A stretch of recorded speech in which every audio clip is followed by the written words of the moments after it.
بنا وحبيبنا وحبيب ربنا وأولانا ومولانا محمدا عبده ورسوله أما بعد فأعوذ بالله من الشيطان الرجيم بسم الله الرحمن الرحيم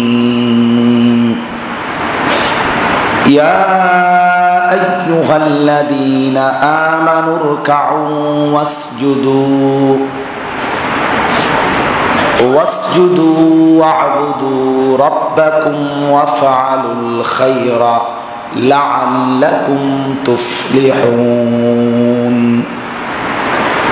صدق الله مولانا العظيم وقال النبي صلى الله عليه الصلاة والسلام ارتحلت الدنيا مدبرة وارتحلت الآخرة مقبلة ولكل واحدة منهما بنون فكونوا من أبناء الآخرة ولا تكونوا من أبناء الدنيا فإن اليوم عمل ولا حساب وغدا حساب ولا عمل صدق رسوله النبي الأمي الكريم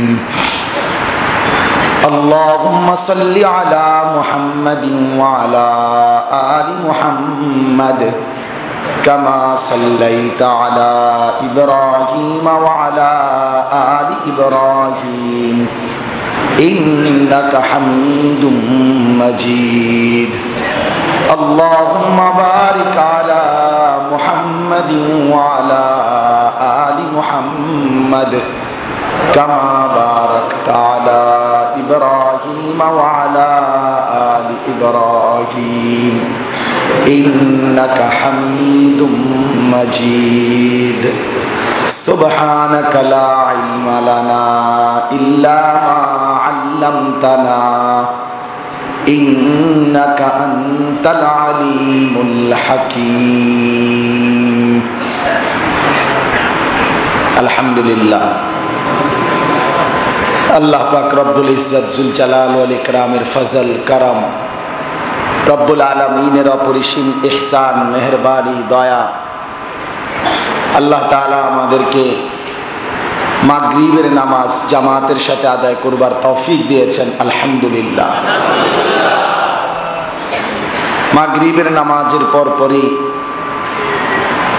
আজকের এই মাদ্রাসা ইসলামিয়া দারুল উলুম সুধন্যপুরের মাসিক ইসলাহি মজলিসে এই ফুলের মেলায় আল্লাহ তাআলা আমাদেরকেও বসবার তৌফিক দিয়েছেন আলহামদুলিল্লাহ।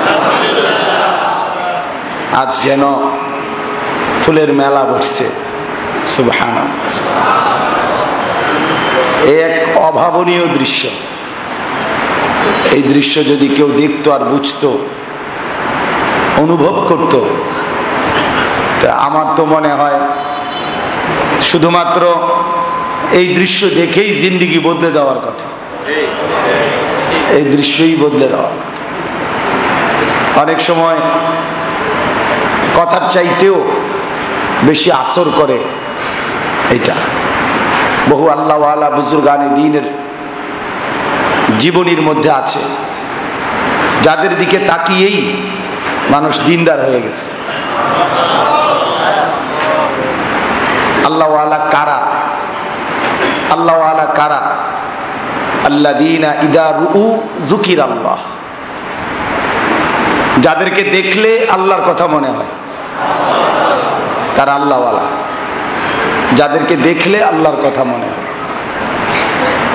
হযরতে আব্দুল্লাহ ইবনে সালাম রাদিয়াল্লাহু তাআলা আনহু মদিনার ইহুদিদের সবচেয়ে বড় পণ্ডিত ছিলেন। তাওরাত ইনজিলের বড় আলেম ছিলেন। নবী পাক সাল্লাল্লাহু আলাইহি ওয়াসাল্লাম মদিনায় হিজরত করে আসবার পরে উনি অনেক প্রস্তুতি নিয়ে বহু কিতাব দেখে বিভিন্ন প্রশ্ন করবে আল্লাহর নবীকে, বিভিন্ন বিষয়ে মোনাজারা বহস আলোচনা করবে, এরকম এক ব্যাপক প্রস্তুতি নিয়ে নবী পাক সাল্লাল্লাহু আলাইহি ওয়াসাল্লামের কাছে আসছিলেন। আয়েশা হাদিসের মধ্যে আছে, তিনি বলেন নিজেই, ফানাজারতু ইলাইহি, আমি এসে মুহাম্মদের দিকে তাকালাম, ওয়া তাআম্মালতু, একটু ভাবলাম চেহারাটার দিকে তাকায়া, ফাআলিমতু আন্নাহু লাইসা বিওয়াজহিন কাযযাবিন, আমি বুঝে ফেললাম এটা কোনো মিথ্যাবাদীর চেহারা হতেই পারে না। খালাস, আর কি কিতাব, আর কি পর্যালোচনা, আর কি প্রশ্ন করা, সব বাদ দিয়ে ওই চেহারা মুবারক দেখেই কালেমা পড়ে ঈমান গ্রহণ করে। কি বোঝা গেল যে এই চেহারাই এমন আসর।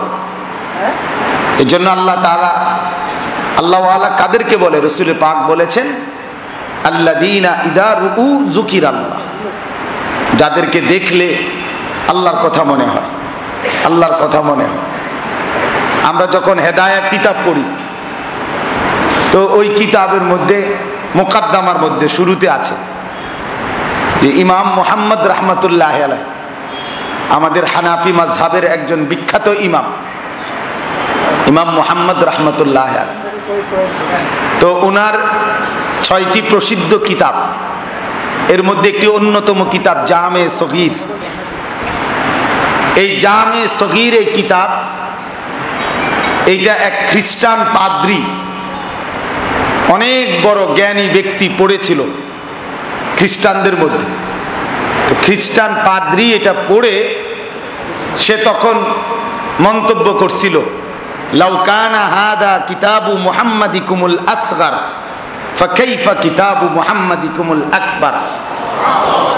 আরে তোমাদের ছোট মুহাম্মাদের, মানে ইমাম মুহাম্মদ, উনি তো একজন ছোট, বহু পরের এক মুহাম্মদ, তোমাদের এই ছোট মুহাম্মদের কিতাব যদি হয় এত সুন্দর, তো তোমাদের বড় মুহাম্মদ যিনি মুহাম্মাদুর রাসূলুল্লাহ সাল্লাল্লাহু, তার কিতাব জানি কোরআন, সেটা কত সুন্দর। এই কথা বলে সে কালেমা পড়ে মুসলমান। সুবহানাল্লাহ। মাঠে অনেক মানুষ এমনি দাঁড়িয়েছে, মানে দোতলা তুলে দেওয়ার কথা বললে মাদ্রাসার সামনে। তাহলে এরকম বহু লোক আমরা কিতাবে পড়ছি। ইমাম গাজালি রহমতুল্লাহ আলাইহি, ইমাম ফখরুদ্দিন রাজি রহমতুল্লাহ আলাইহি, মুসলমানের এই দুই সম্পদ, যারা তত্ত্বজ্ঞানী, যুক্তিবিদ্যা, ফালসাফা এর উপরে এতটাই বিচক্ষণ ছিলেন যে উনাদের জামানায় যুক্তিবিদ্যা, দর্শন শাস্ত্র, ফালসাফার যত বিষয় ছিল, কোনো মানুষ কোনোদিন ওনাদেরকে কেউ পরাজিত করতে পারে নাই। বহু খ্রিস্টান পাদ্রী, বহু খ্রিস্টানের বিচক্ষণ মানুষরা শুধুমাত্র এ কথা বলে যে ফখরুদ্দিন রাজি এবং ইমাম গাজালি, তোমাদের এই গাজালি এবং রাজি এরা যেই ধর্ম মানে, এটা শুধু এদের কারণেই বিশ্বাস করে নিলাম যে এটা সত্য ধর্ম। এত বড় বিচক্ষণ মানুষ, এত বড় গবেষক মানুষ, এত বড় জ্ঞানী মানুষ ভুল কোন ধর্মের উপরে টিকে থাকতে। সুবহানাল্লাহ, সুবহানাল্লাহ।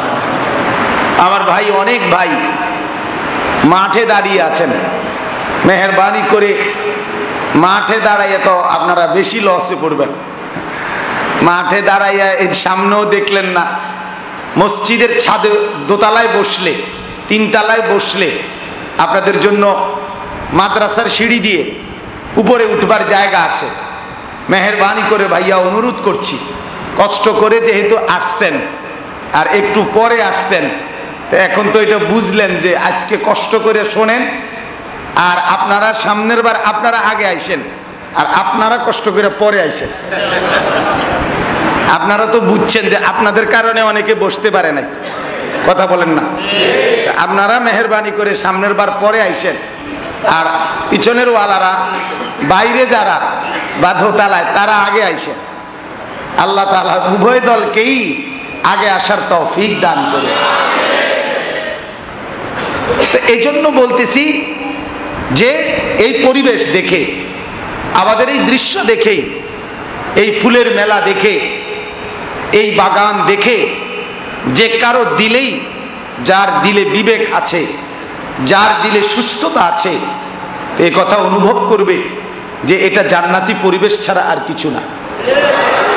এটাও এক জান্নাত, এটাও এক জান্নাতি নূরানি পরিবেশ। এই দৃশ্য দেখেই জিন্দেগি বদলে যাবে। এবং আল্লাহর নবী সাল্লাল্লাহু আলাইহি ওয়াসাল্লাম হাদিসের মধ্যে আছে, বহু সাহাবায়ে কেরামের ব্যাপারে আল্লাহর নবী এই দোয়া করতেন যে আল্লাহ আল্লাহুম্মা হদি বিহি অথবা আল্লাহুম্মা হদি বিহিম। আয় আল্লাহ, কোরআন দ্বারা যেমন মানুষ হেদায়েত পায়, আমার সুন্নাত আর হাদিস দ্বারা যেরকম মানুষ হেদায়েত পায়, আমার এই সাহাবীদেরকে তুমি এরকম বানায় দাও, এদেরকে দেখলেই মানুষ যেন হেদায়েত পায়। এটা এই উম্মতের গর্ভের ধন যে এই উম্মতের সাহাবী, তাবিঈ, আউলিয়া, বুজুর্গ, হর জামানাতে এরকম নেক মানুষ আল্লাহ তাআলা তৈরি করেছেন যাদেরকে দেখেই মানুষ দিনদার হয়, যাদেরকে দেখেই মানুষ আখিরাতের পথ খুঁজে পায়। আমার ভাই শাহজালাল ইয়ামানি রহমতুল্লাহ আলাইহ সুদূর ইয়ামান থেকে এসে, তিনি তো বাংলা ভাষা শিখে নাই, তিনি তো আগে বাংলা ভাষার উপরে কোনো কোর্স করে নাই, উনি তো কথা বলতেন ইয়ামানের মানুষ আরবিতে। সিলেটের জমিনে তিনি আসছেন, তো তিনি বলছেন কথা আরবিতে, জনগণের কথা বাংলা, আর উনি বলেন আরবি। তো এই আরবি কথা বলার পরেও উনি যা বলছে জনগণ তা বুঝছে না, জনগণ যা বলতে চাচ্ছে উনি তা বুঝতে পারতেছে না। তারপরেও হাজারো লাখো মানুষ কালেমা পড়ে ইমানদার হইছে শুধুমাত্র শাহজালালের ওই নুরানি চেহারা দেখে। এমন সোনার মানুষ, এমন সুন্দর মানুষ, এ পবিত্র ছাড়া খারাপ হইতেই পারে না।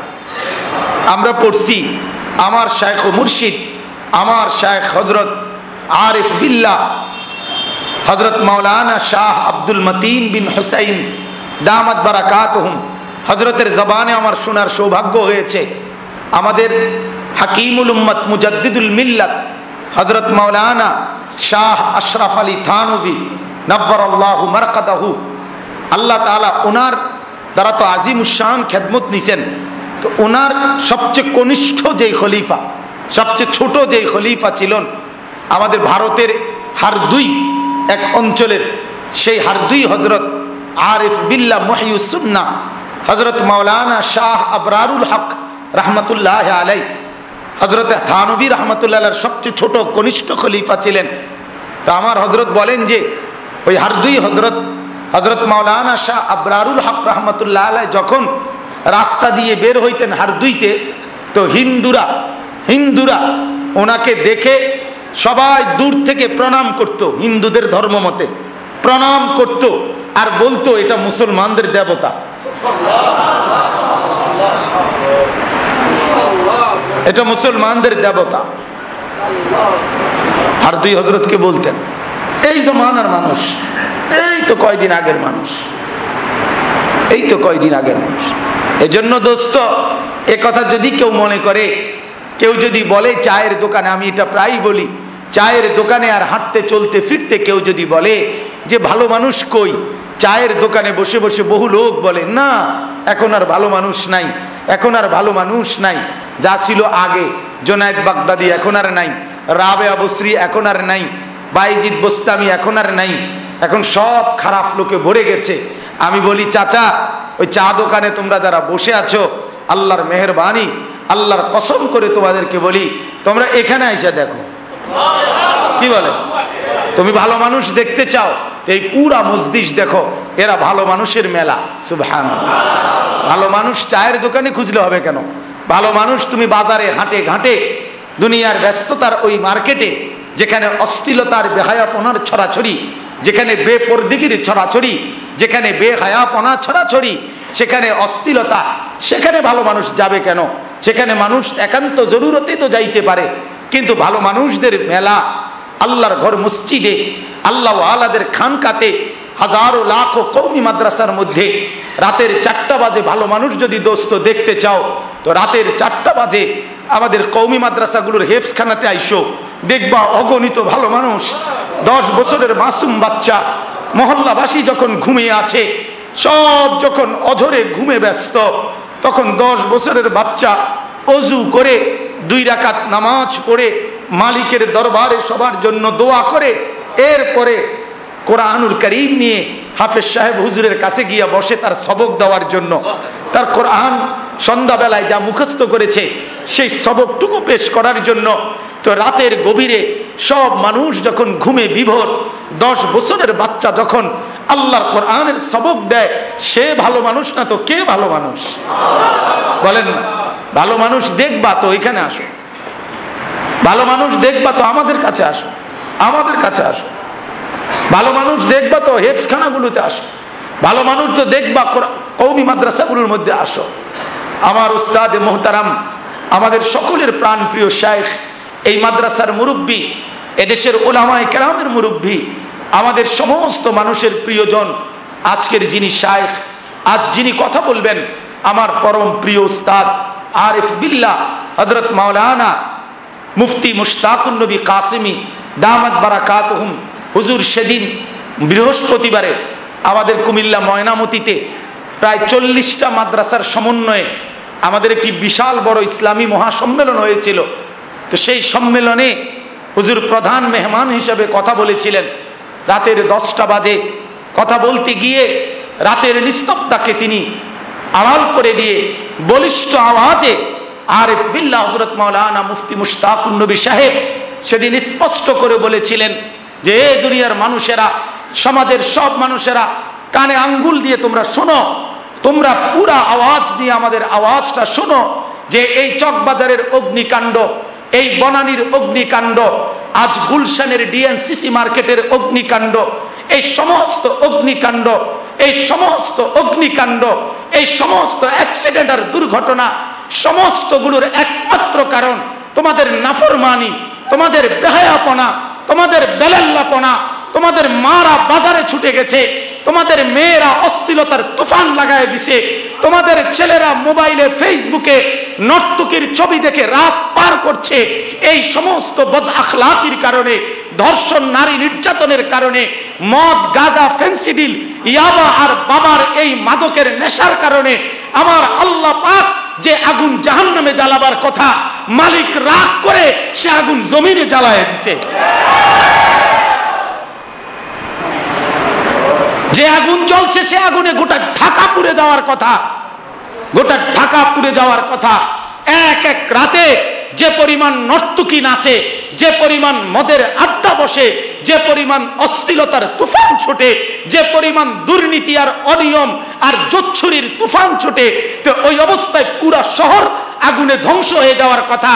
কিন্তু অসংখ্য কওমি মাদ্রাসা ঢাকার বুকে রাতের 4টা বাজে, রাতের 3টা বাজে অসংখ্য তালেবে এলেম, অসংখ্য উলামায়ে কেরাম চোখের পানি ফেলে সেজদায় করে কাঁদতে থাকে আর বলতে থাকে, মালিক এ জাতিকে বাঁচাও, মানুষগুলোকে বাঁচাও, উম্মতকে হেফাজত করো।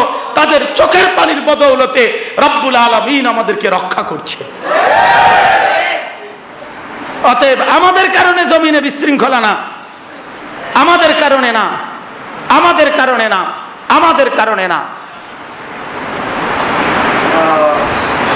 আজ কামাল ঘোষণা দিছে বিল্ডিং গুলো পরীক্ষা করা উচিত, বিল্ডিং গুলোর এই কি বিল্ডিং কোড অনুযায়ী বিল্ডিং গুলো বানানো হয়েছে কিনা, এটা হলো সমাধান। এতগুলো মানুষ আগুনে পুড়ে গেছে, এটার জন্য বিল্ডিং পরীক্ষা করবো। বিল্ডিং পুরো ছাই হয়ে গেছে, তুই এটারে কি পরীক্ষা করবো? কথা বলেন। কারণ এটা নাকি কারণ বিল্ডিং কোড অনুযায়ী। আরেক বুদ্ধিজীবী মাথা খারাপে বলছে যে বিল্ডিং এত উঁচা হইল কেন, বিল্ডিং উঁচা হইল কেন তুই আজকে নি দেখলি? কথা বলেন না কেন? বিল্ডিং এটা তোর নাকের তলা দিয়ে, তোর নাকের সামনে ছিল না, তুই আর দেখো না 22 তলা বিল্ডিং পৃথিবীতে তুমি আজই প্রথম দেখলা। পাগল কাকে বলে, মাথা খারাপ কাকে বলে? আমার ভাই, আমার বলার উদ্দেশ্য হলো যে ভালো মানুষের মিলন মেলা এটা, বলেন আলহামদুলিল্লাহ। এটা ফুলের বাগান, এটা ফুলের মিলন মেলা। অতএব এটা দেখা উচিত। যারা দুনিয়ার মধ্যে ব্যস্ত আছে, যারা ভালো মানুষ খুঁজতেছে, আপনারা তাদেরকে বলবেন, রাস্তাঘাটে চলতে ফিরতে, হাটে বাজারে, চা দোকানে খুঁজবেন।